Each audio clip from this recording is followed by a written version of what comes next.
Music was in my life for sure because my older brother, whose nickname was Fats, but he was a trumpet player and he was into jazz. And I definitely was inspired by him. I was kicked out of high school for my politics and I left the country in 1972 because I was definitely headed for either a career in politics or spending my life in jail. I have a philosophy and it's called right time, right place.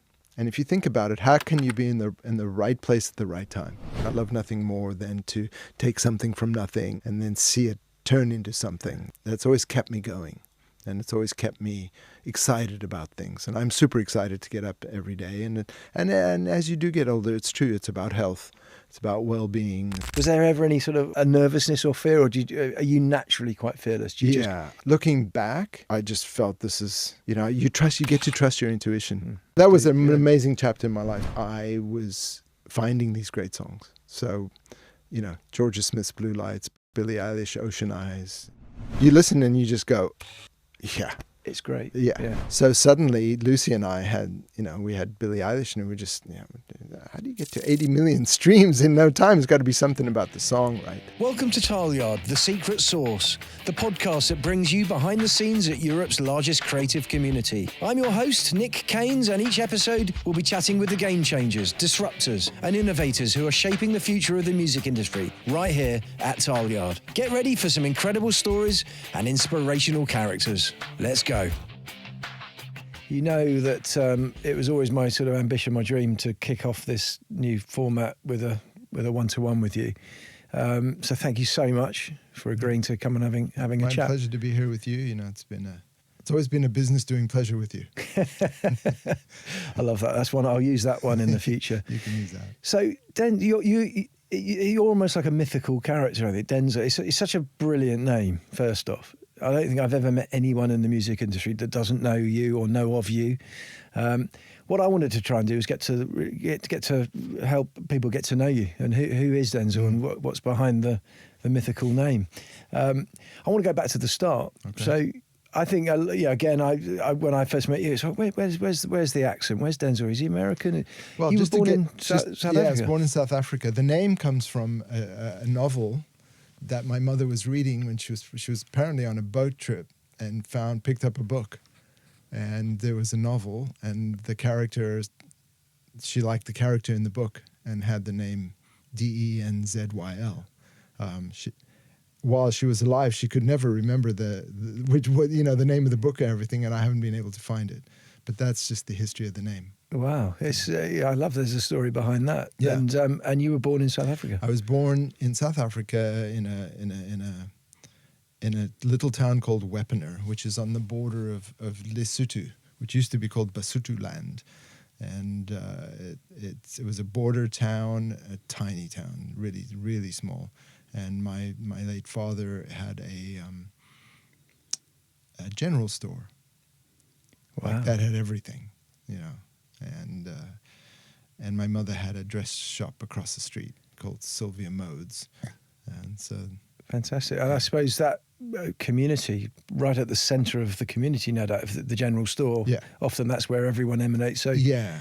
And so there were traveling salesmen in and out, and then people coming across the border to buy things from the store because it sold everything from paraffin to nails to suits to tires to just everything that a general store. Interesting. I mean, we'll talk a lot about community in this chat, and you have a community within a larger community, but that's what this place is all about. Which is what attracted me to this place. That was the One magic. Of the things. Well, that's I look forward to talking about that. So, in terms of growing up in that small part of South Africa, how long did you have your entire childhood there? Or no, I was there until I have an older brother and sister who are quite a bit older than me. I think I was an unplanned child. My mother was in her 40s when I was born. So they were, and so I did all this, the young schooling there, the primary school. And then when I was I think I was 8, I went to boarding school. Quite young for boarding school in a town a few hours away called Bloemfontein. Right. And my parents decided that the town was just too small. There was nowhere to go. So they went on a travel trip and said, we're going to move to Johannesburg. So when I was 11 or so, I a couple of years in boarding school. And when I went to boarding school, I was very traumatized by it, you know. Yeah. And I remember just crying for weeks. My older brother was there, so. But when they came to get me 2 years later, I didn't want to leave. Interesting. I'd figured it out. So a bit of adversity sort of taught you some, help you grow up. And I think I got a lot out of it. Yeah, I got used to it. And then we moved to Johannesburg, and it was tough. My father he was very happy in the town, you know, in his store, and he just couldn't settle in Johannesburg. He just couldn't find his place. And he eventually he passed away. He got cancer, and I was 12. I was 12 when he died. An impact, no doubt, on your life at that age. It's a difficult age to lose a parent. Yeah. Was music in your life at all at that point? Music was in my life for sure, because my older brother, whose nickname was Fats. There's a clue. Right. I mean, we were kind of on the heavy side as a family, but he was a trumpet player. And he was into jazz, and I definitely was inspired by him, listening to jazz and seeing him interact with the music community, mostly the black music jazz community of South Africa. He influenced me a lot in the ways of music and also politics, because he was very liberal minded, and he worked for a liberal organization in South Africa, and so. You know, I always watched him kind of live dangerously, bringing people back home to hide them, or going to play jazz in the townships where white people just didn't go. Yeah. And as a result of his influence, I was kicked out of high school for my politics, and I left the country in 1972 because I was definitely headed for either a career in politics or spending my life in jail. Right.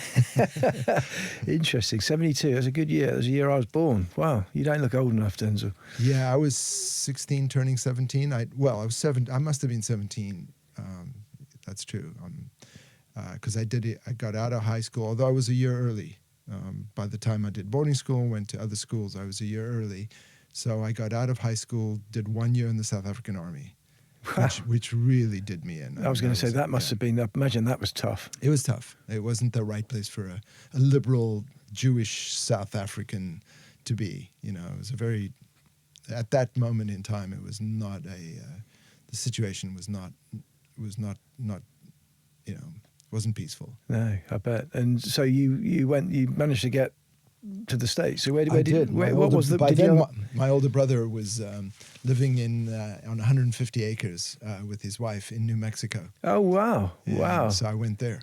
Amazing. In fact, I'm supposed to be going to New Mexico this summer. So my wife's father's got heritage in New Mexico. Oh, fantastic! Yeah, and this was in a place called Rio Doso. Oh wow! Which is the southernmost mountain region of New Mexico, and they had this beautiful 150 acres in the mountain play, and I spent some time, and then it was time for me to go back to South Africa because my visa was up, and they could tell I didn't want to go back, so they sponsored me to go to university, which I went to the New Mexico State in Las Cruces, and that's where I got into music. Interesting. So at that point, you had a lot of an enjoyment of music. Yeah, I mean, but I played guitar a little bit. I remember winning some kind of a Bob Dylan sound-alike contest at high school or something, and I learned how to play House of the Rising Sun at one summer camp on the guitar, which was good because that's the song you want to learn when you first learn guitar. Too right. So you managed to stay. You didn't go back to South Africa. No, I managed to stay, and I went to New Mexico State, and I was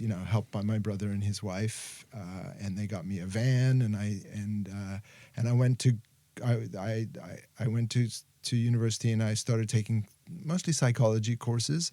And had an amazing time, met an incredible teacher named Mark Medoff, who was a very early mentor for me. He wrote When You Coming Back, Red Rider, which was a film and a movie, and another book which was quite famous with that deaf actress, I forget. Mm-hmm. And I decided to go take guitar lessons. So I found this jazz workshop, and I went to see this guy, and he had long hair, And I said, I want to take guitar lessons. And he said, I think you'd make a good bass player. And I'm like, no, really, I want to take guitar lessons. He said, do me a favor, take this bass, take it home. I really need a bass player in my workshop.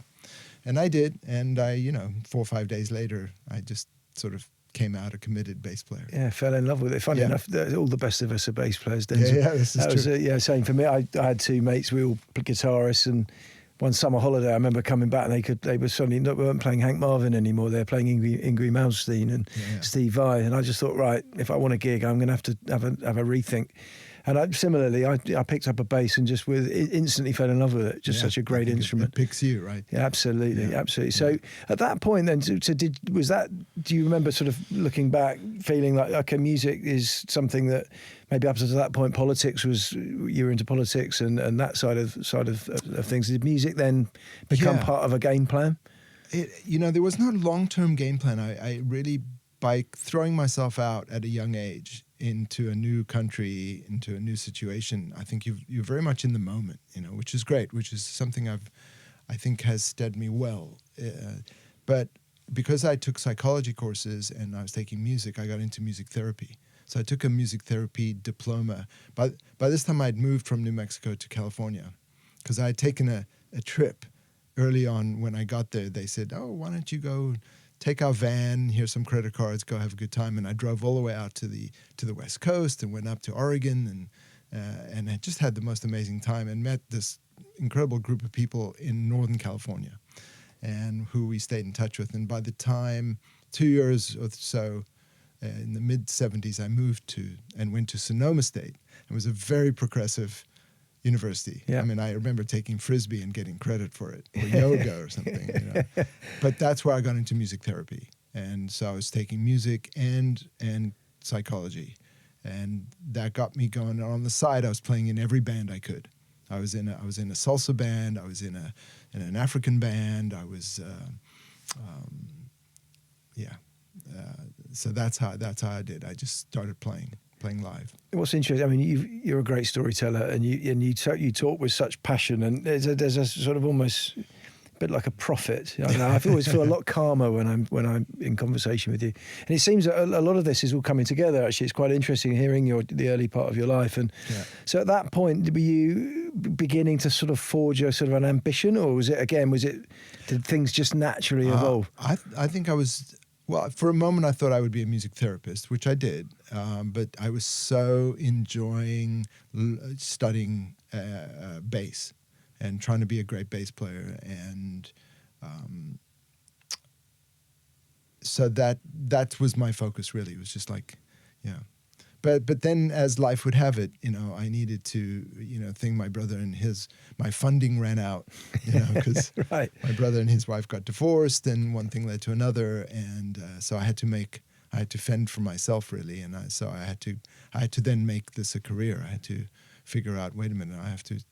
But I always earned, my whole life as a kid, I rented comic books, and I always had a side job on Saturdays and Friday nights and working at steakhouses in South Africa. So I've always had that thing of being being an entrepreneur. I think that's always been in my blood. It's interesting. So I know this. I know what comes next in this amazing story. But in terms of, I think what's interesting about you, Denzyl, is there's a commercial kind of sort of talent that you have, but there's a spirituality that sits under it. Yeah.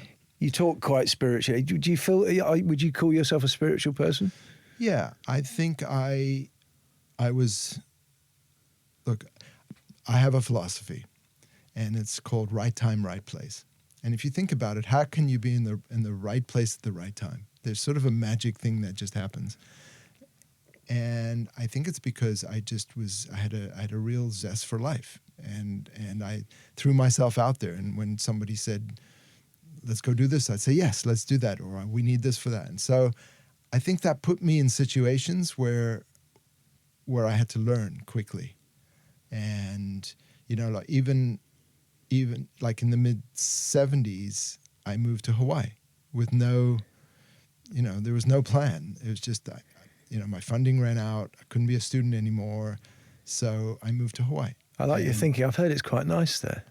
was that in, part of the in reason? 70s in Maui, Hawaii. I mean, it was Special. It was quite special, and we created a band called Heartstrings, and we were the band. You know, we were the band that when Bob Marley came to Hawaii or Maui, we were the opening act. When Fleetwood Mac came to Hawaii, we were the opening act. So we were a local, we were a very popular local band. Amazing. And we were kind of a new age rock and roll band, and the lead singer was just incredible. He looked like JC, and he had the beard, and he had a following, and he wrote incredible songs and lyrics, and we were kind of the Lennon McCartney thing for a while, and that was the mid '70s. So you were playing. You'd put a lot of time and effort into becoming a better musician, a better player, but you were writing as well, writing songs. Yeah, we were writing songs, and I was playing. And again, once I moved to Hawaii, I was in the Heartstrings band. I was in a trio, working at and then I was in a Hawaiian band playing bass on a boat on a sunset cruise, and it was fantastic because it was every day, 5:30, no matter rain, shine, whatever. I got paid $50, to go do this, to work on this boat playing Hawaiian songs for tourists on a sunset booze cruise.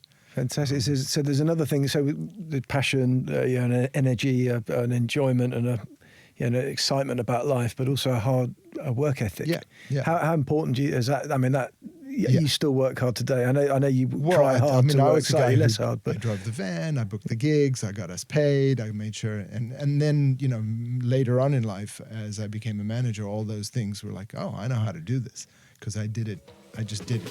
Thanks to our main sponsor, TYX Studios.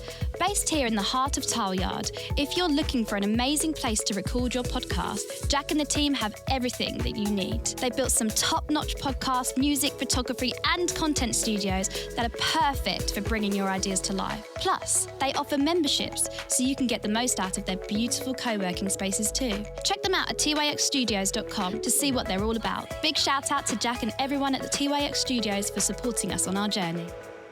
I was talking this morning to Ryan Edwards, who's the founder of Audu, and the empathy. He was a musician. He still obviously is in the music industry, but it's having that empathy and understanding of what it's like to be an artist, and having been through that journey yourself. Same for you, and all the things you've done for artists over the coming years. But so back in Hawaii, you're having success there. You're working hard. Was there a sort of a pivotal moment? How long did you stay in Hawaii? Was music very much the job? The career? Music was very much in there. I took a stint. There was a friend of mine who was a saxophone player who came through Hawaii and played with our band for a minute, and then he moved on to Japan. Where he wanted to study what's called shakuhachi, which is a traditional Japanese flute, and then he got there and he started teaching English. So he wrote to me and said, "Hey, you should come to Japan. It's really exciting. I'm making tons of money teaching English." And so on a whim, I remember buying a ticket on China Airlines, flew into Japan. He picked me up. We went to buy an upright bass, drove to Nagano, which is where he lived, and started playing as a duo, him and I. And we were way in the countryside, and we would play, and it would say, and we were playing jazz, and it was quite unique to have somebody play jazz on a shakuhachi flute. People did do it, but he did that, and he was very good at it. And so we were a duo. And the bars or the clubs would advertise to gaijin, which is foreigner, playing here tonight. And people would come just to see gaijins, just to see foreigners, Amazing. So I spent a good year in Japan in the early 80s, just working and living and studying Japanese and touring the country and playing in this little jazz trio with my friend Elliot, who was a shakuhachi player. And then in 1982, I went back to South Africa to see my mom, and I kind of got stuck there because, family reasons. And so I started working locally with musicians, and I met a blind singer named Steve Kakana. And he had only done albums in his traditional language, and so we decided to make an English album, which I then got to play on and produce with some local musicians. It just happened, and it turned out to be a huge success. And we actually toured into countries where no black artists had ever been at the time, like Malawi and Zambia, and and Rhodesia, which is now Zimbabwe, and that kept me there for a couple of years. But it also led to my next, things have gone in chunks of 7 years for me. Really. So that I just happened to be in South Africa in 1982, 83, I don't remember, when Paul Simon got interested in Graceland. And so talk about right time, right place. Yeah, absolutely. Yeah. I can see why it's a philosophy. It's interesting. I've got to know you well over the last 10 years or so. You talk a lot about fearlessness. And it seems, listening to your story at this point, you're still a young man, but the adventures you'd been on, do you remember looking back, was there ever any sort of a nervousness or fear, or are you naturally quite fearless? Do you I don't follow your dreams? Yeah, I don't think there was a nervousness, I looking back, I just felt this is, you get to trust your intuition. And I think I was also influenced by my situation when I first moved to the States, because people were tuning on, and turning inward and into development of themselves and into health. And things like that. And there's a story I haven't told you, and that is when I was still in South Africa.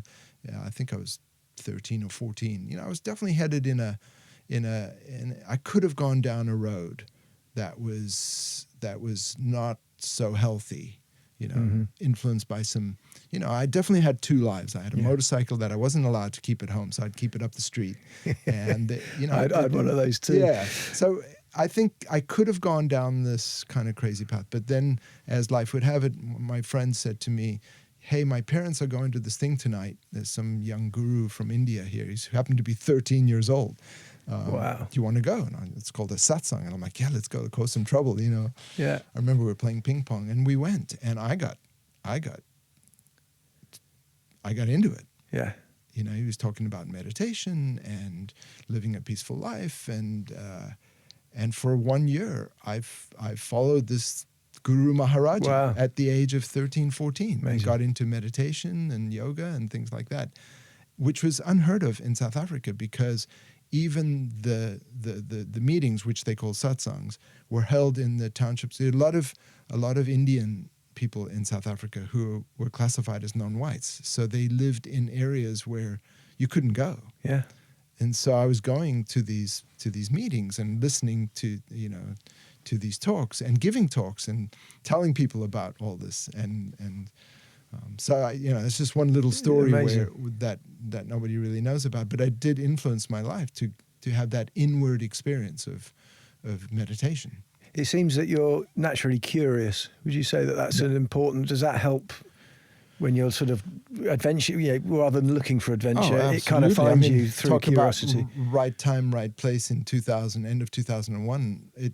I got led to the most curious man on the planet at the time, Steve Jobs. Well, that one is so we'll get there. So we've gone from Paul Simon to Steve Jobs, and there's a period of time in between. So there's a period of time. So Paul in between. Simon. So that came about through the record you'd made back in South Africa. That came about because I was in South Africa, and I'd met an artist in South Africa named Johnny Clegg, who had a band called Juluka at the time, and him and Sipho were the first multiracial band and Johnny was the most incredible man. He unfortunately passed. He was a philanthropist. He had studied the Zulu culture. He spoke fluent Zulu, and he had this incredible band called Juluka. And I met his producer, named Hilton Rosenthal. And in fact, Hilton, when I moved to LA, I lived in Hilton's studio upstairs. Fantastic. And then I was working with Hilton on Johnny. And we went to a Medium one year, as you know about Medium. And we signed Johnny to Warner Brothers, which was quite a feat at that time, because Johnny, everyone was thinking about South African music being exported out. Right. Yeah. And Johnny was the one. And so Warner Brothers signed him. And then, separate story, Paul Simon gets interested in African music because somebody gives him a cassette tape. Yeah. Like a DJ. Yeah. I think, I don't remember what it was called, maybe Zulu Jive Hits or something Yeah. like that. It was the Boyoyo Boys from Zimbabwe. And Paul he loved this music. And so he wrote to the record company on the cassette tape, and nobody wrote him back. Right. And then he tried calling and nobody got back to him, whatever. So he went to Warner Brothers, who Paul was signed to, Mo Austin and Lenny Waronker. Mm-hmm. And he said, what do I do? I really like this music. Can you help me find And he said, we just met these two guys at Midham. Call Denzyl and Hilton. Unbelievable. And so I'm in the studio one day and I hear that Paul Simon called looking for Hilton. And so Hilton and I got together and we listened to the tape that Paul had. And so we got all this vinyl records and sent them back to Paul by mail, of course, 50 records. And then, a couple of weeks later, a month later, we get this is 82, 83. So we get a note or a telegram or something saying, hey, I like this song on this album, this song on this album, this song on this album. Could you get all these musicians, bring them to New York? Unbelievable. So wow. we said, well, not really.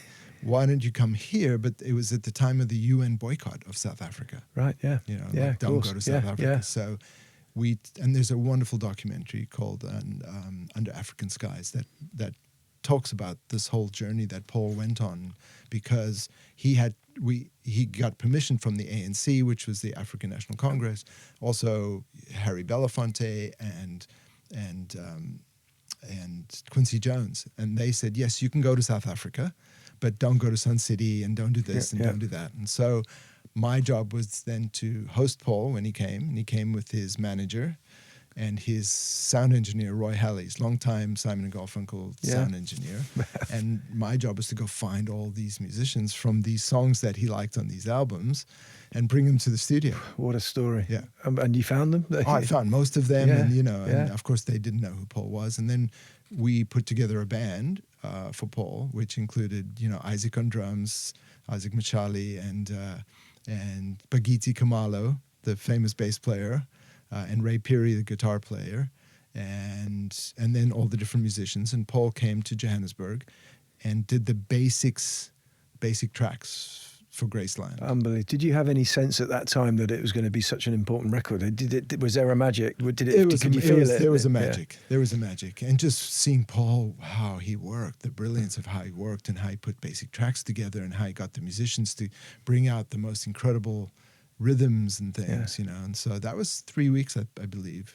And then Paul went back to New York, and he'd call me and say, hey, could you do me a favor? Could you bring the drummer, the bass player, and the guitar player to New York, and so we can continue? And then I'd go and do all the and take people to New York, and then he had the Hit Factory all booked out in New York, and then he would work, and then we'd go back to South Africa, and then he'd say, could you now bring the drummer and the bass player, the percussionist, and a couple of horn players, and go back to New York. And then eventually he said, why don't you just work for me?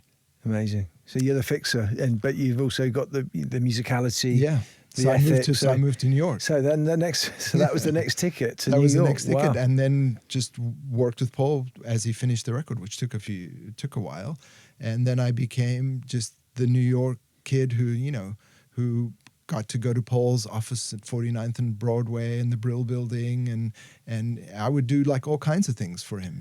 He would just ask me to do me a favor, could you go and get the stereo system out of my parents' house, buy him a new one. And then I met his father. His father had an upright bass in the basement, and he eventually gave it to me, and it's still sitting in Paul's office in New York. The Amazing. Upright bass from What his a story. I hope you're writing the book, Denzyl. This is just it's too good not to share. Yeah, well, the nice thing is I did keep journals. I've always kept journals, and I'm a doodler, so Great. there's lots of doodles and books. Absolutely, I've seen a few of those. Yeah, absolutely. Yeah. Well, and obviously, then the album got finished, and then it was time to go on tour, and I became the assistant tour manager, and also the kid who'd stand in line and get visas for everybody. And we did actually all the initial rehearsals for the tour in London. Amazing. Yeah, amazing. So. You're tour managing with with one of the greatest Graceland. artists of all times, Completely. with one of the biggest albums that's ever been made. Yeah, and a big tour, you know. I mean, and by that time, Hugh Masekela was on the tour, and Miriam Makeba, and all their entourage, you know, his family, Hugh's family, and Miriam's entourage, and then there was this incredible band. You know, there was the original band from Graceland, and then percussionists from Africa, and Sierra Leone, and background singers, and another guitar player from Zimbabwe, I think. The band was a big band, and just being every day in rehearsals and sound checks and just being with Paul during this time, because when the album got finished, it wasn't seen as a commercial album. You know, I don't think the record label felt like it was going to be a big hit. Yeah. And, you know, even if you look at some of the videos that got made, like You Can Call Me Al video, there was another video that got made that Paul didn't like, and that video was a consequence of just Paul, you know, having a brainstorm one night when we were with Chevy Chase, yeah. With Chevy Chase. I mean, just showed you that's back in the day, as MTV era, right, where the video was such an important part of the release. And you know, Paul was very close to Lorne Michaels at Saturday Night Live, I think, and the Broadway video was on the floor of Paul's office, and so we did I spent a lot of time at Saturday Night Live as well during those days, living in New York. Did it? I mean, looking back, did it feel like a job? Were you at any point thinking consciously about a career, this career that you were? No. Or were you just literally day to day almost, just enjoying it was literally enjoying day the to ride? day. But the one thing that happened, you know, that has been a good consequence for me. I remember somebody from Paul's office early on, when Paul decided to hire me, called me up and said, congrats, Paul's offering you a job. You know, would you like to work for the Paul Simon organization, or do you have your own company? And I completely lied on the spot, saying, no, I have my own company. And they said, fabulous. Just send us all the details, and, you know, we'll pay you accordingly. You know, just tell us the name of your corporation, and you know. Yeah.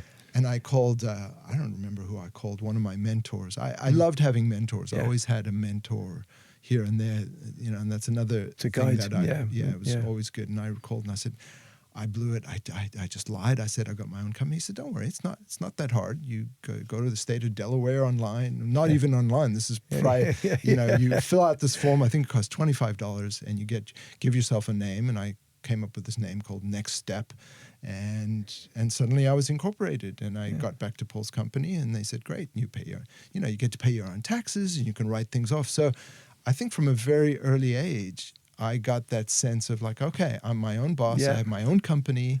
That sounded like that was an instinctive answer to the question. You I didn't had have no time idea to contemplate. It came out. Just came out. Yeah. And I remember when we met, that was another thing. Very much your own man. Yeah. And at a slightly later stage of the journey. So Paul Simon, that was obviously very exciting time in your life and in the history of toured for 3-4 years. In the not music industry. Constantly. We would take a few months off, and Paul was incredibly, you know, gracious and to everybody. I mean, and then launched the careers of Ladysmith and Ray and all those artists, and Miriam and Hugh, and I naturally took care of them on the tour. So during the tour, Paul was like, you should just manage these people. I'm like, well, and he said, no, you're already doing it.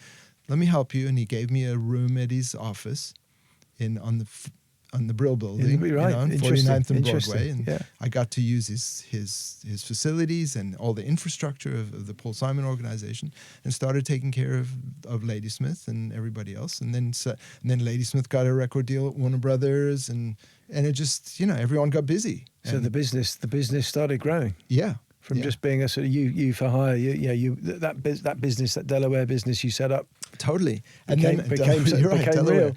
And then I went on tour with Ladysmith, and I remember even introducing the songs to tell people, hey, this song's in Zulu, but I'm going to tell you what it's about. And I'd come on stage, and a couple times I'd play bass. You know, I say on the tour. kept your hand in throughout. Yeah. Awesome. Although I certainly moved from being a bass player more onto the other side. Yeah. Tour managing, less playing, for sure. Because there was a moment in time where I I was wanting to be a bass player, and then I got into, for a while I was a pure jazz bass player, and then I think early on in Hawaii, I had a girlfriend who turned me on to the Police and Sting, and that got me okay.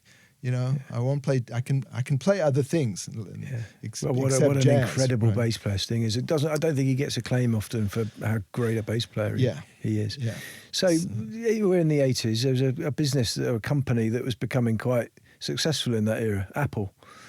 You mentioned in the 80s. Yeah, so early 80s, 84 I think was a pivotal year for Apple. And so when did you meet Steve Jobs? So after New York and so during my New York stint, I met Herb Alpert, the trumpet player who had A&M. Mm-hmm. And after Graceland, I started working with a chap named Peter Baumann, who was a member of Tangerine Dream. Mm-hmm. Yeah, I remember it. And he had a record label, and it was a new age label.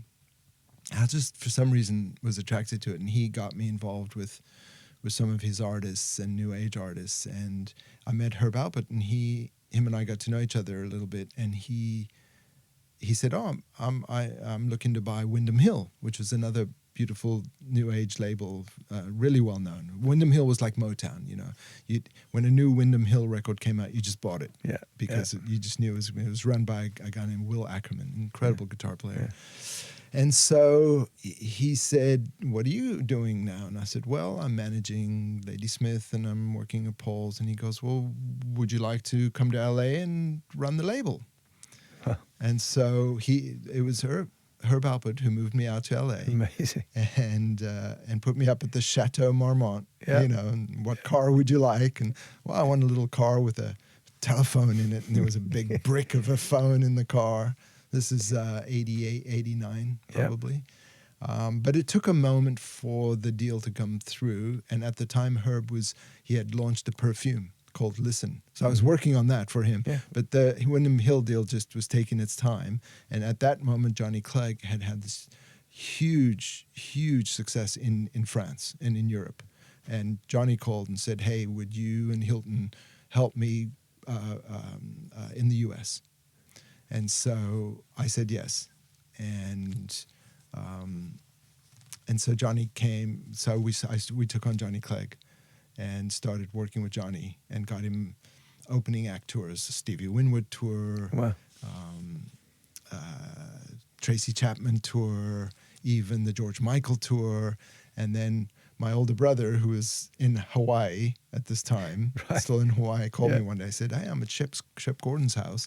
They love Johnny Clegg. He's here with the boss of EMI, Jim Fifield, and they'd like to talk to you about taking on Johnny Clegg." And at the time, I was working with a new age artist named Yanni on tour in San Francisco, and I remember flying out to LA and meeting Shep Gordon. Unbelievable. That began another chapter. Another chapter. Another 7-year chapter. Yeah, so it goes in sevens, as so you were this saying. is 89, not before I got a call from William Morris Agency, who I'd known from Paul Simon, the boss of William Morris, and he said, "Look, I really need your help." And I'm like, "Well, how can I help you?" He goes, "Well, Joan Baez, who's a client of mine, is touring Eastern Europe." This is 89. Yeah, wow. And the tour managers had a breakdown.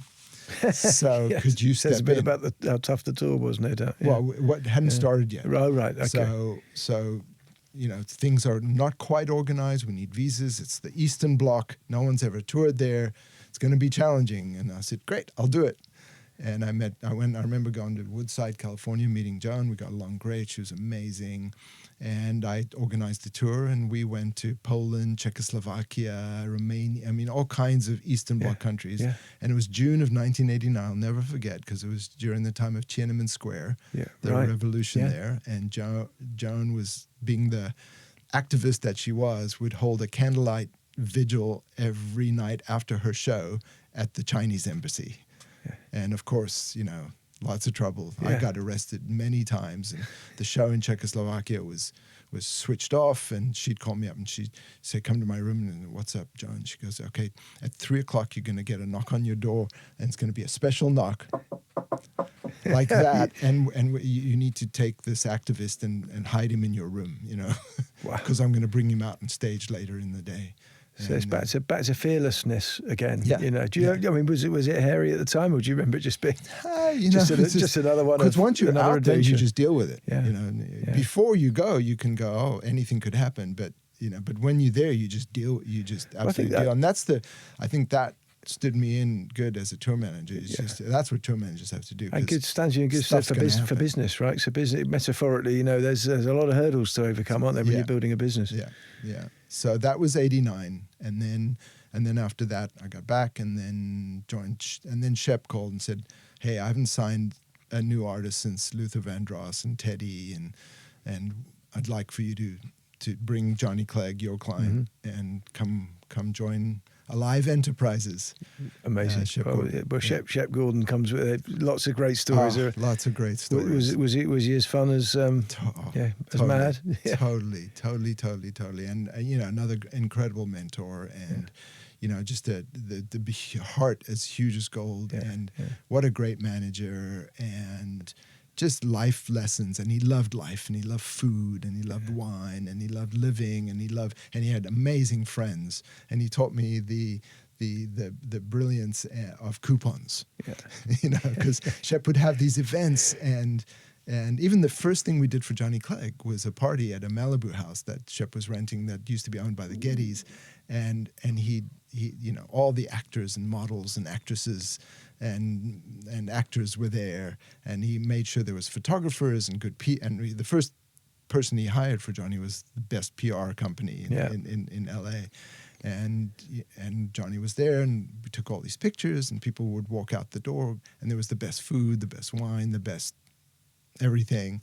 And what a great lesson. I mean, great in terms of putting the right team together. Totally. Yeah, people really would important. walk out and go, "I owe you one." But Shep, also, it's okay to enjoy yourself along the way, right? 100%. Yeah. And then on the Monday, we were all looking at photos and which publication should these, and it totally happened. And Shep did the same thing for the Gypsy Kings. Yeah. We took on the Gypsy Kings for the U.S. And I remember he said, "Okay, book there was a venue across from Capitol Records. I think it was called the Palladium. I'm not sure, my memory." And he said, "Book it for a couple of weeks." This was Shep. He'd go, "I want you to book that venue for a couple of weeks. Make sure you invite the who's who and who's who of L.A. to the show, even if you give them tickets, and do a residency and have the band play." And people were like, "Shep, we could lose a lot of money here." And, and he was just right. And it was exactly what blew the Gypsy Kings wide open and made them huge. To this day, and in fact, the kids that worked for us at Alive at that time are still working for the Gypsy Kings. Wow, amazing. Doing their US tours. Great. So so from Paul Simon to Steve Jobs, there's a fair few bits of few adventures in between. And then while I was at Shep's, he called me one day and he said, "Hey, I got a call from Kenny Loggins. What do you think?" And I said, "Well, I'm a huge fan. I was a huge Loggins Messina fan. I remember being 19 in New Mexico, I think, and I got my ear pierced one day, and we were listening to Kenny Loggins' Celebrate Me Home and climbing a 14,000-foot mountain." Wow. So I remember that day. So I said, "Yeah, I'm a huge fan." He goes, "Okay, let's drive out to Santa Barbara and go meet Kenny." We'll stop along the way at Oxnard and have this amazing, Mexican food feast, and then stop in Santa Barbara and take a sauna, and then drive up to Kenny's house. And then we took on Kenny, and during my time with Shep, we took on other artists and producers and everything. And then in typical Shep fashion, he decided that he was going to stop managing artists, except Alice Cooper, and take on chefs. Right. So he created that whole chef revolution. Yeah. He was the first to recognize that chefs were the next rock stars, and amazing. He took on all the best chefs at that moment in time, and said, "Look, if you want, you can come with me, or you can keep managing." And I decided to keep managing a bit, and I managed Kenny and some other artists, and did a lot of things on my own during that time of having my own management company, which was another big leap of faith to just leave the wonderful, welcoming nest of the Shep Gordon enterprise and go out on my own, go alone. And I got to produce TV shows. We had an Emmy Award-winning TV show, which we did about the environment, which at that time called This Island Earth. And back to some of that early influence stuff, you know, when you were exploring the world. And then in 97, I just decided to stop managing. At the end of 96, I bought a flower farm. Pamela and I bought a flower farm in Maui, Hawaii, just on a whim. So back to Hawaii? Back to Hawaii. We were there, and we just happened to drive up this intense four-wheel drive road, and there was this woman going, this 78-year-old woman saying, "Are you the angels who come to buy my farm?" And I said, "Sure, why not?" You know?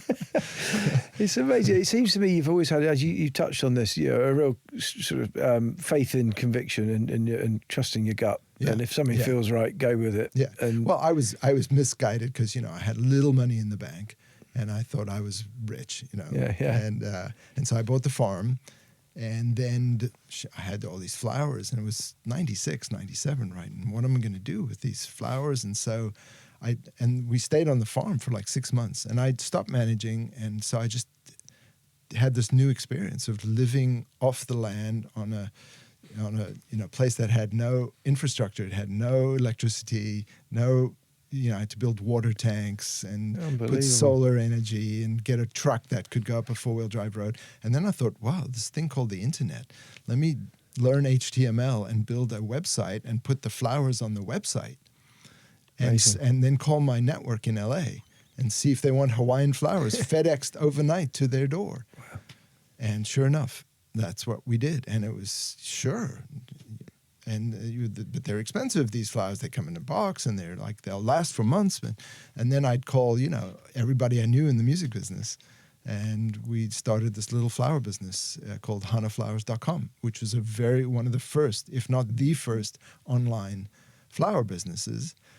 But that then gave me this experience of building a website at the time and being very excited about this thing called the internet. And it led me to AWAL, because I was getting music from friends of mine who couldn't get a record deal. And even while I was managing Kenny, I had met all these incredible artists who had made their own CDs but couldn't get record deals. You know, like Herbie Hancock's, the 4 members of Herbie Hancock's band all had their solo CDs, but they couldn't find a place to put them. And so again, I built a website, and I had this idea of artist without a label, and I wanted to call it AWOL, but somebody already had that URL, so I called it AWAL.com, and I built this website, and it was a very early, model, which is you give me your CDs, that you've paid for and you've made, and I'll. I was living in Ojai, California at this time, and I turned my 3-car garage, and I had this. You give me like 24 CDs, I'll advertise them, we'll sell them for $10, I'll take 3 and you take 7, and we'll charge the shipping to the customer, and I'll ship them out. And people were like giving me their CDs, I was putting them on my website. So it was very early distribution. Born in King's Cross and brewed right here in Tileyard, Two Tribes is one of the fastest growing and most exciting independent beer brands, founded with the creative community front of mind whilst brewing great beer. You'll not only find them in supermarkets and some of your favourite local pubs and restaurants, but in art galleries, festivals and music venues too. Award-winning beer Two Tribes focuses on more than what's in the can or the glass. It's an opportunity to create memorable moments in memorable places with memorable people. So sit back, relax, and enjoy the podcast. Check them out by visiting www.twotribes.co.uk and see what they're up to on Instagram at Two Tribes Brew. Please always drink responsibly. We all know, anyone in the music industry knows AWAL. It's obviously hugely successful and a very important business in the industry today. 97. And it's interesting. It's clear you've always had a passion for music and artists, no matter who they are. So, obviously it's great. Some of the great big artists, the Paul Simons of this world, there's a passion for the music that someone like Paul would make, but also for the grassroots.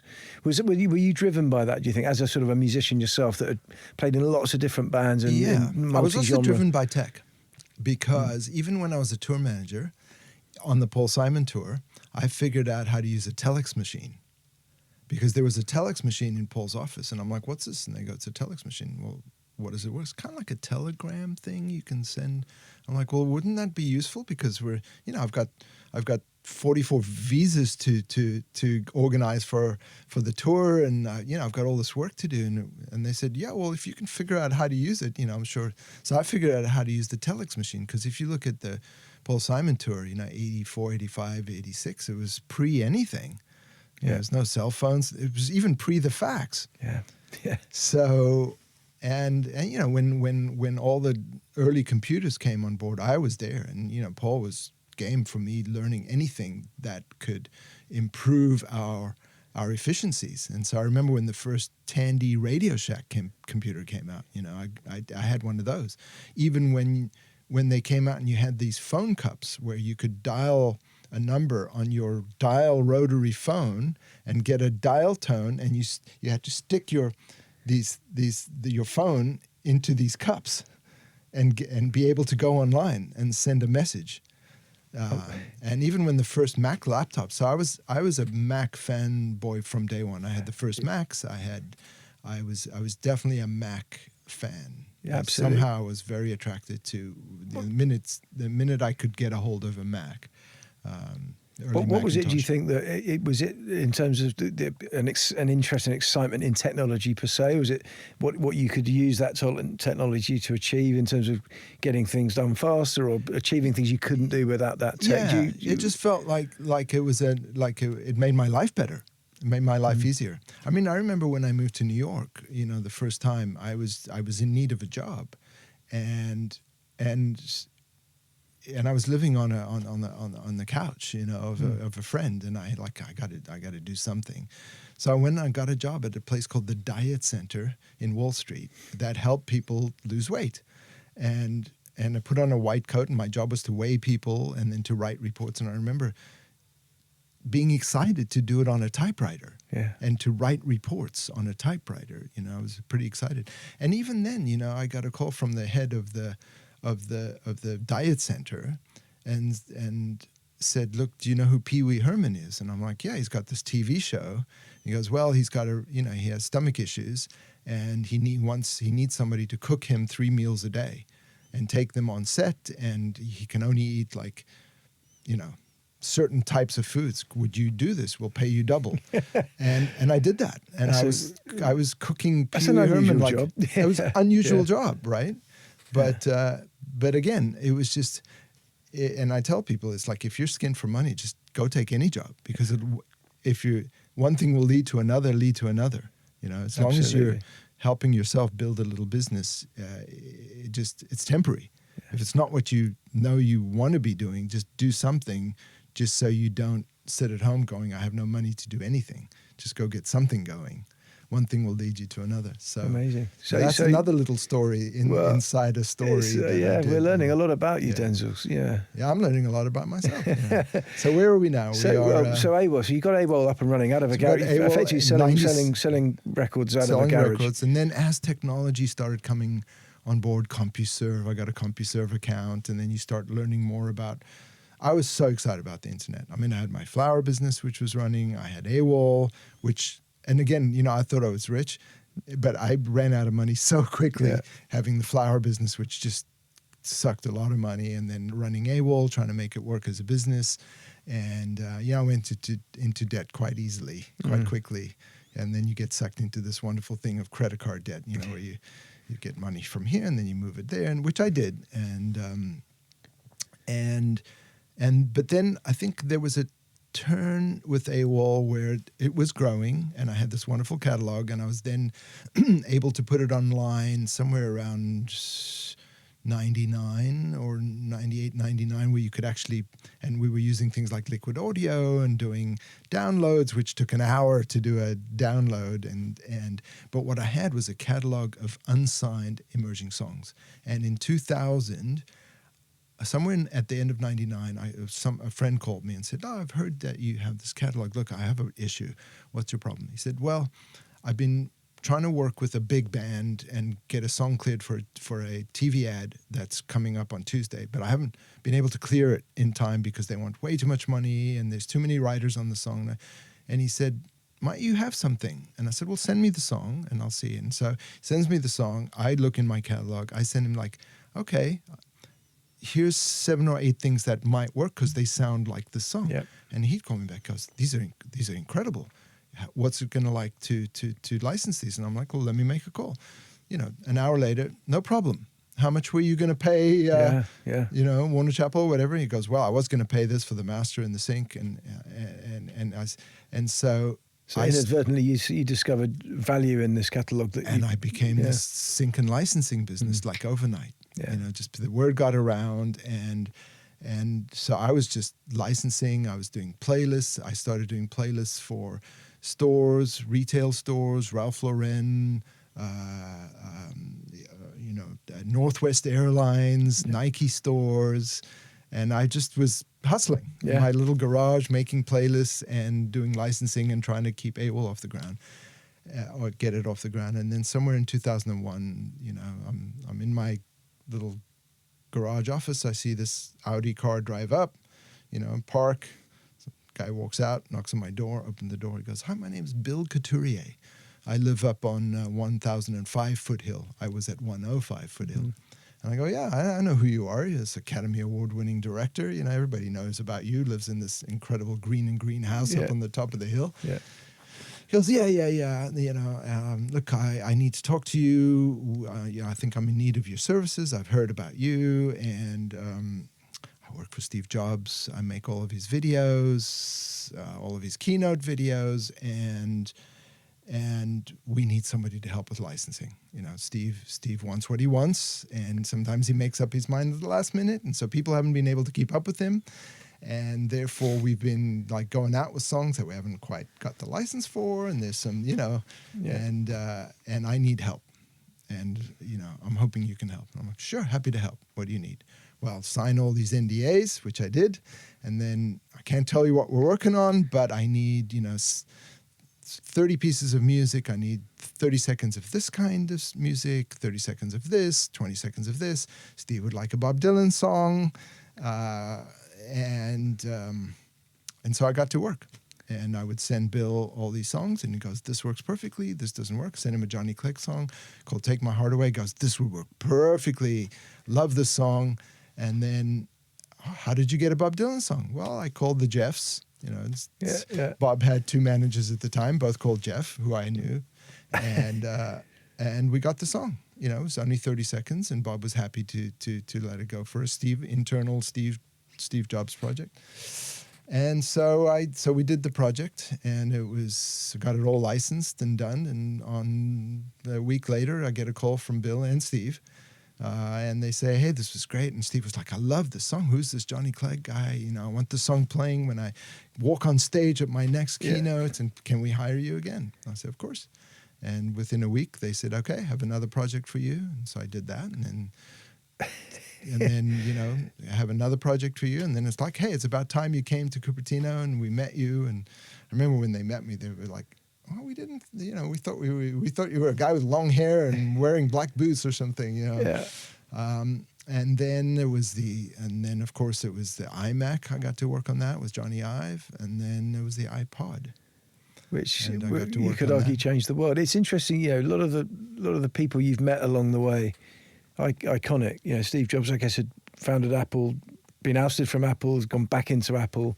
You were an Apple product fan. You're a fan of the business.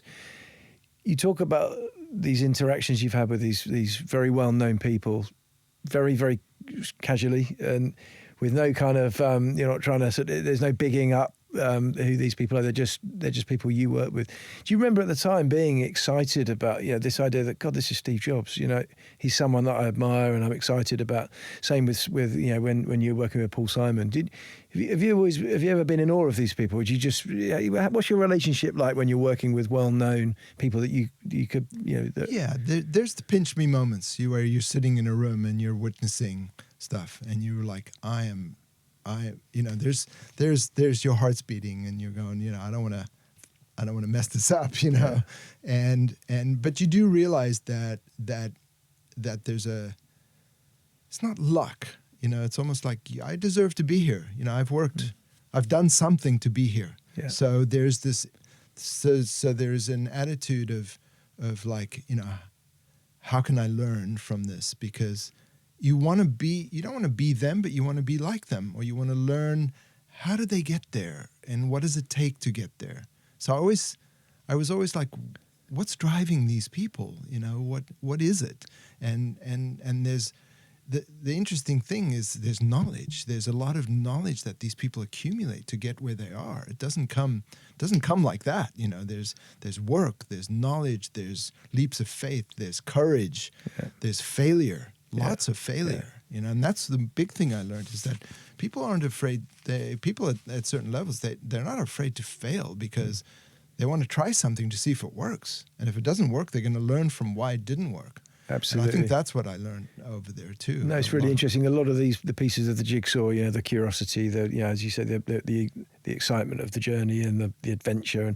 But we talked about failure earlier, actually, in a conversation I was having this morning. It's you learn a lot, don't you, by the things that don't go to plan, and that's where you sort of learn how to then maybe steer a slightly different course.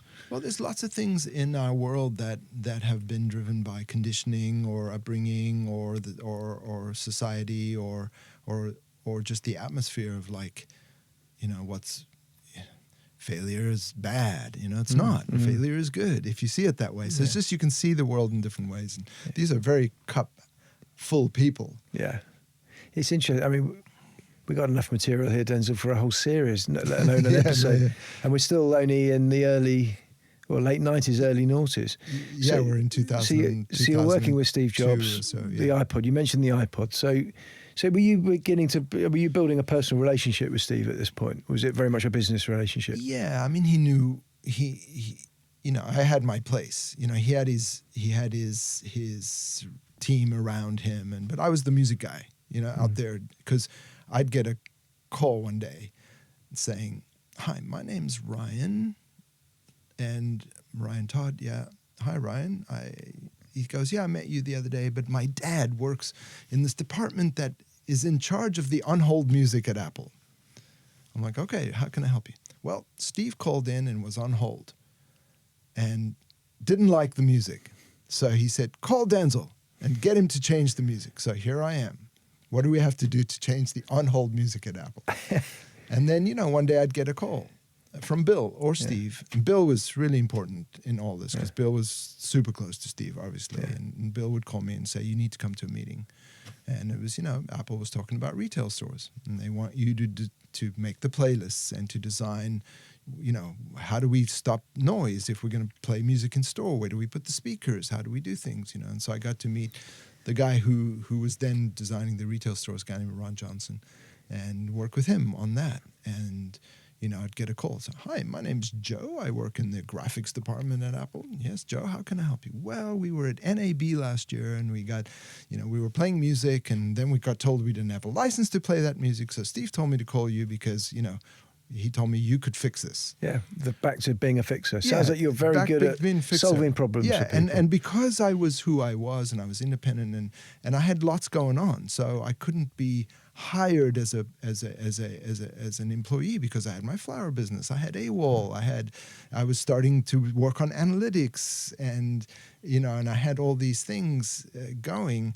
I think what Steve and people around Steve, Eddie and everybody else, got to see that I was valuable as an independent free spirit, and Steve definitely recognized that, and so they allowed me to just work. One day I'd get a call and say, when you buy a Mac, you get this thing called Mac Buddy Assistant, and there's music that comes on when you get the Mac Buddy Assistant, and Johnny would really like to get some electronic music like Massive Attack or somebody like that. Johnny loved loves electronic music, and because I was a manager, I just, once you're a manager, you just kind of know how the world works. It's phone calls. It's there's processes and there's things, but you just pick up the phone. That's one thing I learned really early on. It's just, and I got to watch all these people like Geffen or my mentor at the time, Jack Holzman, who had Elektra Records. These people like Geffen had 3-4 phones.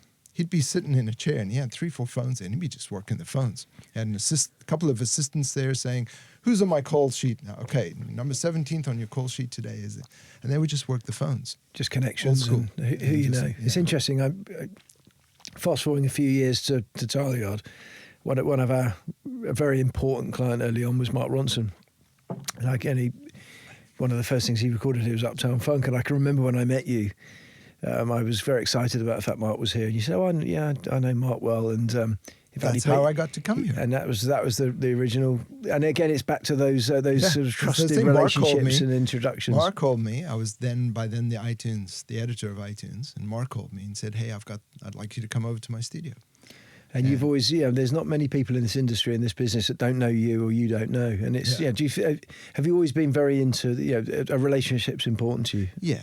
Yeah. But also because I love people, and I love, you get to know people and you realize that they are who they are because there's a special sauce in there somehow, and you get attracted to that special sauce. And there's, you miss people when they're gone and they become your friends. And but yeah, Mark called, and that's right, to just talk about how I got to Tileyard. I'd never been here. I got to his studio, and I said, "What is this place?" And he said, "Oh, you've never been here?" "No, I haven't." And he said, "Oh, let me call Nick, and he'll give you a tour. And I want you to end up at a Gearbox." That's right. Remember? Gearbox is one of the first studios we built here, and it had a tie line into Mark's studio. Absolutely. So that he could go direct to vinyl.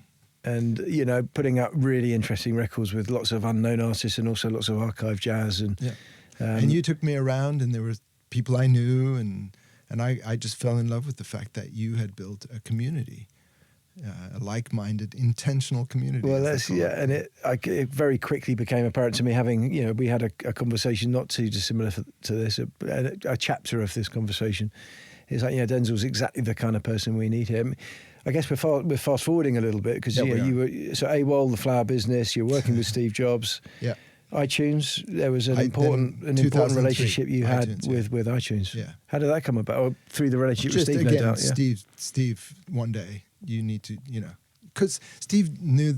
He obviously saw what I was doing with AWAL and admired it. Because I was an early pioneer in digital downloading and trying to make it work for independent artists. And then he just literally said, you need to go come join the team. And he introduced me to a fellow named Robert Condrick, and Robert put me through the test to see what I knew, what my knowledge was.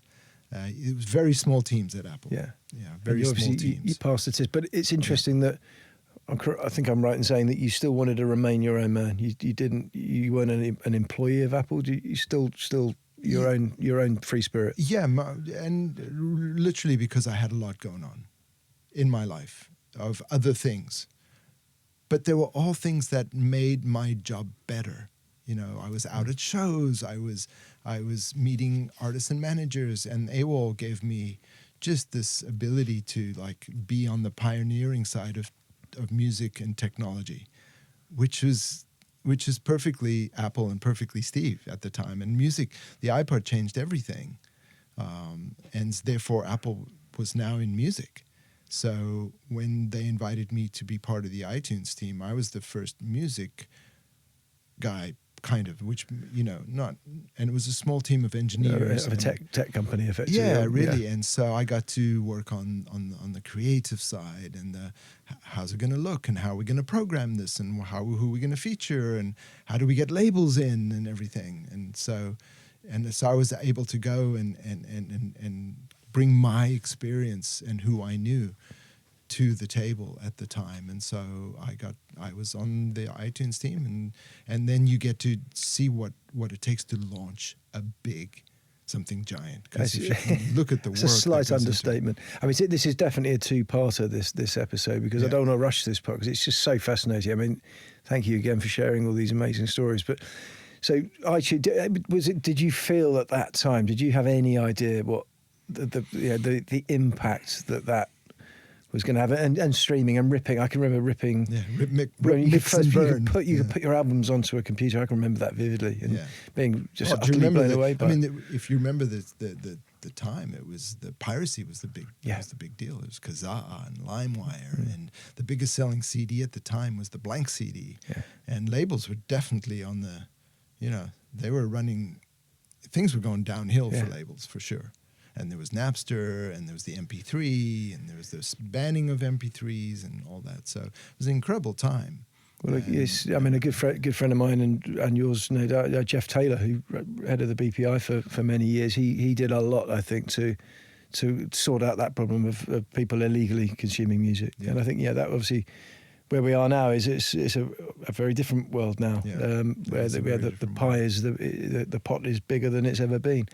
Yeah. I'm not sure people really knew how big it was going to get. I mean, it was a bold move, to think that you could cut up the CD and do singles, and it was a very bold move. But Steve was so driven and so visionary, and just knew that it was the right thing to do at the right time. So iTunes was the right time, the right thing at the right time in the right place.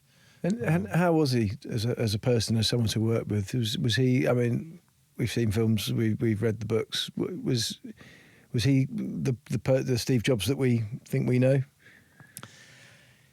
I think everybody got to have their own experience with him, and mine was just incredible. Because I was just doing my job, and also I was in a space where I was allowed to be creative and free, and my experience of him was just, just incredible. I was never in a position to be anything other than just, here's an idea, go do. Yeah, I mean, a visionary genius. Absolutely. Again, I think clearly a lot of those attributes that you have, like-minded people are attracted to one another, and it's what pulls us together, I suppose. But in terms of the original vision of having a computer in every household, the fact we've got one in our pockets, it's just incredible what the transformation in the last 20 odd years. And just who I was at the time, I wasn't really. I wasn't there every day because I was out and about doing work, and being the editor required me to be, super knowledgeable about everything going on. And I was allowed to go to Amoeba Music and find out everything about every genre and who's doing what and what labels can we. I remember the first independent label we got into iTunes was 6 Degrees, which happened to be my favorite label at the time. And the experiment was for me to go to their office and figure out how do you take a CD and actually upload it in our system. I remember testing it with 6 Degrees Records, which is to this day, still one of the most amazing labels. In 2003, and even some of the first people we hired at iTunes, we hired them because we loved the music they were making, Well, that's still labels, so true to what you do today. I mean, in terms of the one we haven't really talked about, sort of the drive, I suppose, other than curiosity and sort of the journey and the adventure. In terms of making money, credit cards and trying to run businesses and moving money around, you ended up selling AWAL. Yeah. Was that a conscious decision to try and sort of get some security in your life? Was that a commercial decision? Was it closing a door to open another? What drove you to that? And again, you don't know at the time why you do things, but you have a feeling. So I moved here in 2004 to launch iTunes for France, UK, and Germany. And when I was coming here, I met the son of James Taylor, Ben Taylor, at a party one day. And I told him I was moving to London. And he said, "Where are you going to stay?" I said, "I haven't found a place yet." And he said, "You should call." My record was produced by Kevin Bacon and Jonathan Cornby, and they're at Rack Studios, and I believe they have apartments there. Yeah. So you should call them up, and maybe you could stay there, And which I did. I didn't stay there, but I ended up calling Kevin and John, and we had dinner. And I told them about AWAL, and they were like, "We want in. We want to help you." Amazing. So they became my partners. And in 2005, and then they had already a little business. They had a guy named the late and great Paul Bauer in Sheffield, because they're from Sheffield, and Paul and the four of us got to work, and we relaunched AWAL, from Rack. We got a studio at Rack in Mickey Most's old office, and then it was here, but then with the advent of Johnny and of John and Kevin and Paul, it grew. Yeah. And all their contacts came into place, and we signed the Arctic Monkeys and Fat Freddy's Drop and all kinds. And it was the same concept I had, which is a one-page agreement, the opposite of a record label, short-term distribution. If you got another deal, you were free to leave. That kind of thing. And it just grew and grew. Ultimately, it's what the music industry is today, right? Yeah. So you were ahead of your time. Yeah, and I was super busy on iTunes, and so I didn't. So I think the combination of the fact that it grew to a really big thing, and that there was interest from buyers at the time in 2011, we decided to sell. It wasn't really it wasn't a financial decision. It wasn't based on that at the time. It was just based on that it needed to move on and get somebody else to take it to the next level. True to fashion, Cobalt bought it and put a lot of resources into it and made a lot of good mistakes along the way to get it to where it was, to where they then sold it to Sony many years later. So it's been wonderful to watch it grow into this wonderful... you still feel a connection to it? Yeah, for sure. Yeah, for sure. Amazing. It's in my DNA, for sure. And in the meantime, you mentioned your sketchbook. So I think when the day we met, when you came up to see Mark, and I think we'd heard an early version of Uptown Funk that day, haven't we? We did. So, yeah, which was pretty special. Again, a special moment. Yeah. You showed. We sat down, and I can remember vividly talking to you about your journey, and I got snippets of this amazing story you've just been telling today, and then you showed me a drawing. of a vision, of an idea that you had. True. And I remember thinking, wow, I think I'd probably call it CODE. It was called CODE. Center of Digital Excellence. Love an acronym. Yeah. And it really resonated because it's like, God, there's so much of that is what I think the vision and sort of a lot of the realization of what Tileyard was, but on a bigger, so yours was a condensed, concentrated version of it. Yeah. And it blew me away. And I remember vividly saying to you, well, where are you going to do that then? You said, well, I don't have a place for myself. I said, well, just come and be here. Yeah. And in fact, we even use that now as one of the Tileyard straplines. Be creative, be instrument, be whatever, but be here in this physical community that is Tileyard. And so I remember saying that, well, I'll build you a space. You can have it. Just be here, and can we have these chats every now and again? Yeah. It's inspiring, and it's kind of therapeutic as well, and it's part of what you are and what makes you special, I think. And so that original sketch. Then a few months later, you had the business plan for Platoon. Well, if I think of how we got here, is that I was doing some projects, and Lucy and I were doing some projects as Next Step, and we were, had a tiny little office. So Next Step was the original business, still Next Step. Love it. Still kept it going. And Lucy and I were doing some projects, and we had a tiny space in Carnegie Street, and I came here, and then I said, well, I'd like to get a space here. And so we got a tiny little space down below 23, I think. That's right, absolutely, yeah. And then we got I don't think we even had the production studio. And then Lucy and I were working here. And then Platoon happened. And Platoon happened for a few reasons. One is there was a need I saw for artists at the time where they didn't want AWAL anymore. They didn't want Ditto or DistroKid or anything. They wanted to percolate on SoundCloud and build their fan bases and everything. And I just thought, okay, there's got to be something else in here. And I had found some songs on SoundCloud, and they weren't anywhere. They were just on SoundCloud. And SoundCloud was the place in 2015. We lived on SoundCloud and Hype Machine, and I loved finding new music. It was my favorite thing to do, which I always did. And keep in mind, what we didn't talk about was 10 years of doing the iTunes Festival from 2007. That's right. 30-day festival every year for 10 years. Amazing. That's a big job. I mean, and I don't think hasn't been done before or since. No, 30-day festival, And we ended up at the Roundhouse for the we started at the ICA in 2007, Coco's for 1 year to 2008, and then 2009 we started at the Roundhouse. And every big artist on the planet played that festival, including emerging artists. You know, you'd have Ed Sheeran opening up one year, and the next year headlining. Yeah. So that was a great experience, unbelievable experience. Well, I met you, and 2 days later, you introduced me to Lenny Kravitz, who was a bit of a hero. So I thought I've got to hang out with this That was dude. an amazing chapter in my life. So this happened during that chapter, where I was finding these great songs. So, you know, Georgia Smith's Blue Lights, Billie Eilish, Ocean Eyes. You know, it was just a. There's clearly a knack you have for an A&R knack for those that don't know A&R. Yeah, and again, talent it's discovery, just trusting. finding good songs. You listen and you just go, yeah, it's great. Yeah. And that's something. So suddenly Lucy and I had, you know, we had Billie Eilish, and we were just, you know, how do you get to 80 million streams in no time? There's got to be something about the song, right?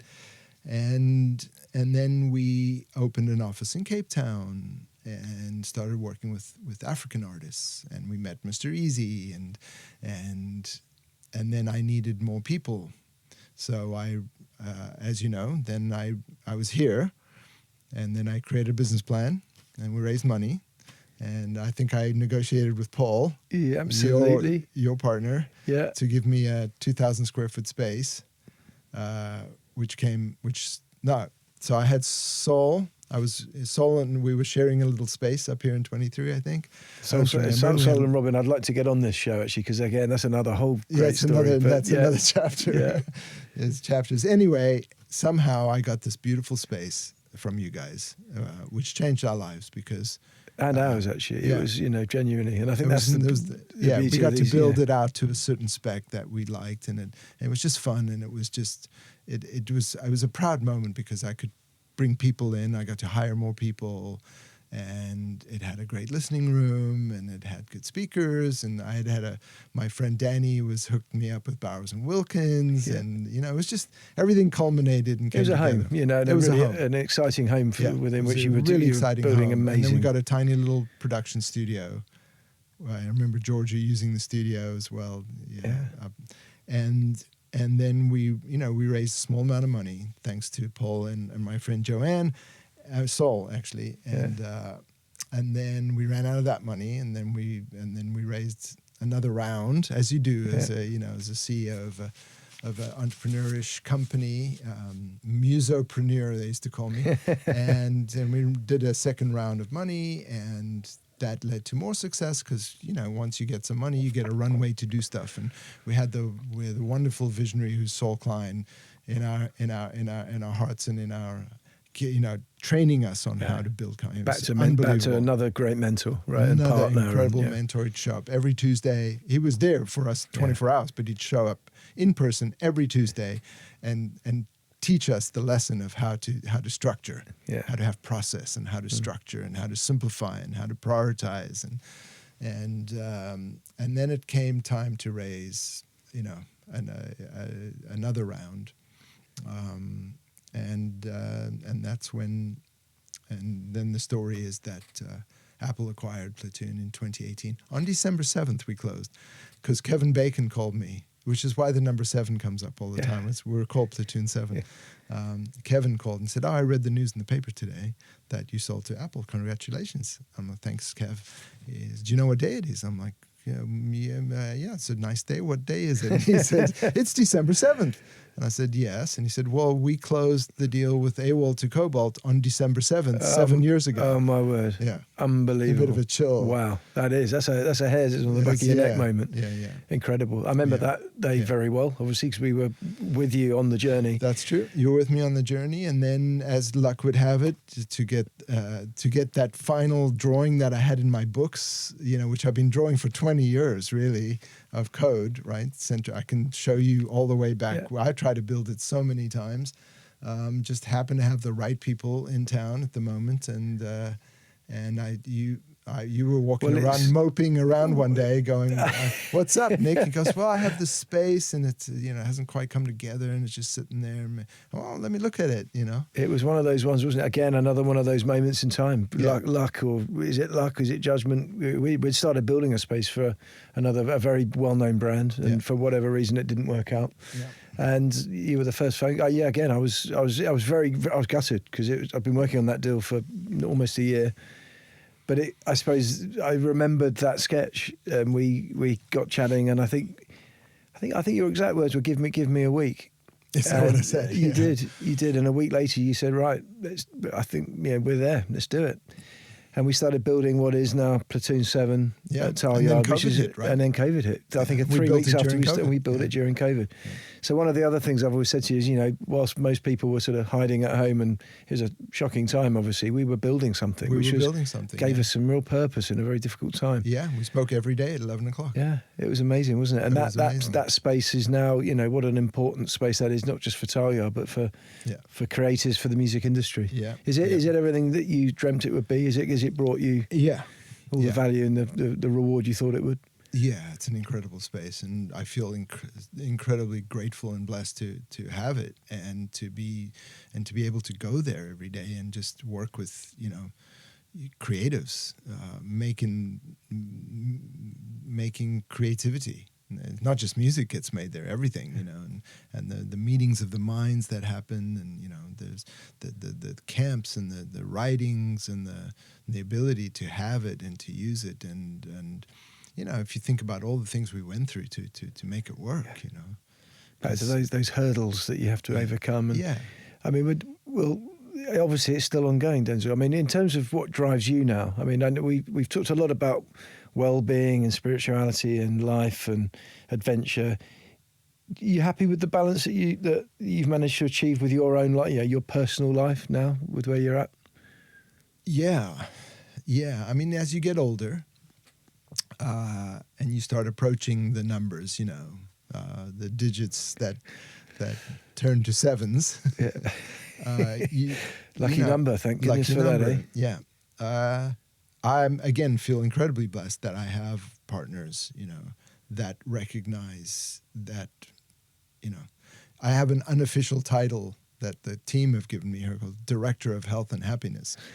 I like that. Yeah. So I think it's just a matter of being present and deciding what is it that I can be of use now. What service can I bring to the world? What can I do to culminate everything I know to be true and give back, and to share my knowledge, and that's what I feel is the purpose at this moment in time. It's just to be present. And so everyone is super supportive of clearing up my life so that I can just do that. And I'm very excited about that, because I love nothing more than to take something from nothing and then see it turn into something, the vision of that, because that's always kept me going. And it's always kept me excited about things, and I'm super excited to get up every day. And as you do get older, it's true. It's about health. It's about well-being. It's about taking care of yourself, so you can get up and go do these things.